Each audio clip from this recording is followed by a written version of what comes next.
Book Cook présente le livre de la semaine. Salut les accros du livre et bienvenue pour ces quelques minutes littéraires. Et si le monde tel que l'on connaît n'existait plus?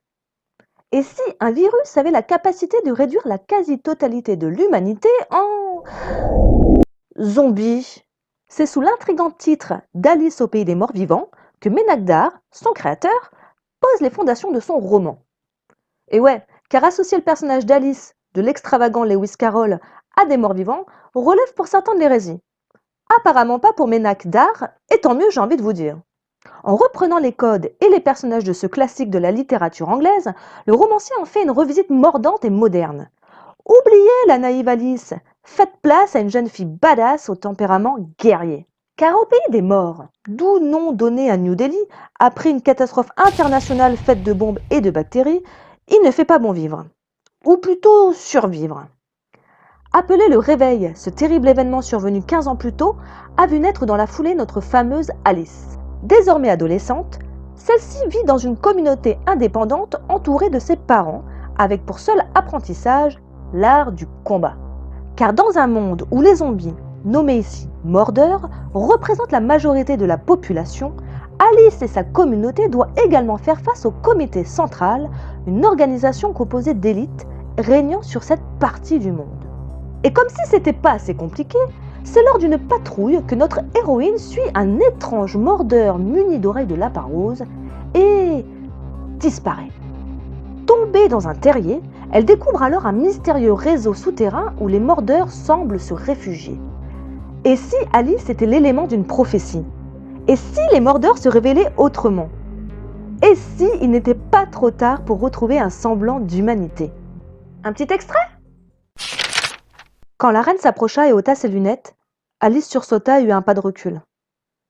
Le visage de la reine avait pu lui paraître sans défaut, comme celui de n'importe quel humain en bonne santé, mais en réalité, ses yeux étaient rouges, dilatés, sans vie. C'étaient des yeux de mort-vivant. La reine sourit et Alice vit des traces de sang séchées aux commissures de ses lèvres. Alice allait crier, mais une main gantée vint bloquer sa bouche. « Chut, ma chère, il n'y a pas de raison d'être terrifiée. »« Pas encore. » Sur ce, la reine jeta un coup d'œil à la chevelure d'Alice et tira dessus si fort qu'Alice fit la grimace. « Bon, c'est vraiment blond. Quand ces idiots sont rentrés en jacassant à propos d'une Alice aux cheveux blonds, j'étais sûre qu'ils s'étaient trompés. Qui pouvait s'attendre à trouver une blondinette au milieu de l'ancienne New Delhi ? » Alice était pétrifiée.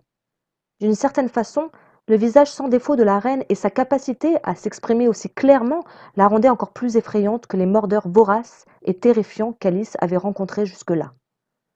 Elle prit finalement son courage à deux mains et dit « Êtes-vous une… » Elle n'eut pas le temps de terminer sa question que la reine répondit sèchement « Une mort-vivante ?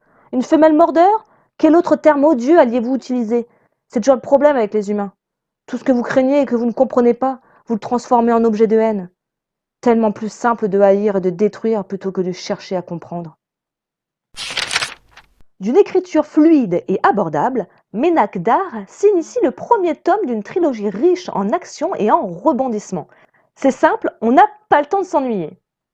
D'une ambiance sombre et poussiéreuse, le roman post-apocalyptique offre une critique acerbe de nos sociétés actuelles, révélant ainsi en filigrane la notion de liberté. Même si l'auteur use parfois de clichés politiques, on saura lui pardonner volontiers leurs utilisations pour arriver à ses fins. Et croyez-moi, entre magouille et manipulation, tous les coups sont permis. Toutefois, quelques ombres au tableau sont à dénombrer. Il est parfois regrettable que l'auteur indien ne mette pas mieux en avant son décor et son pays dans ce conflit international. De plus, la transparence et le manque de consistance de personnages secondaires nuit parfois à la qualité du livre selon moi. Pas la série du siècle donc, mais un premier tome divertissant et addictif, où les zombies se révèlent être bien plus que de simples dévoreurs de chair, et rien que pour ça, ça vaut le coup de lire Alice au pays des morts vivants de Ménacdar et édité chez Pocket. C'est tout pour moi. N'oubliez pas que la lecture, ça se grignote, ça se déguste ou se dévore, alors n'hésitez pas à demander conseil à votre libraire et bibliothécaire.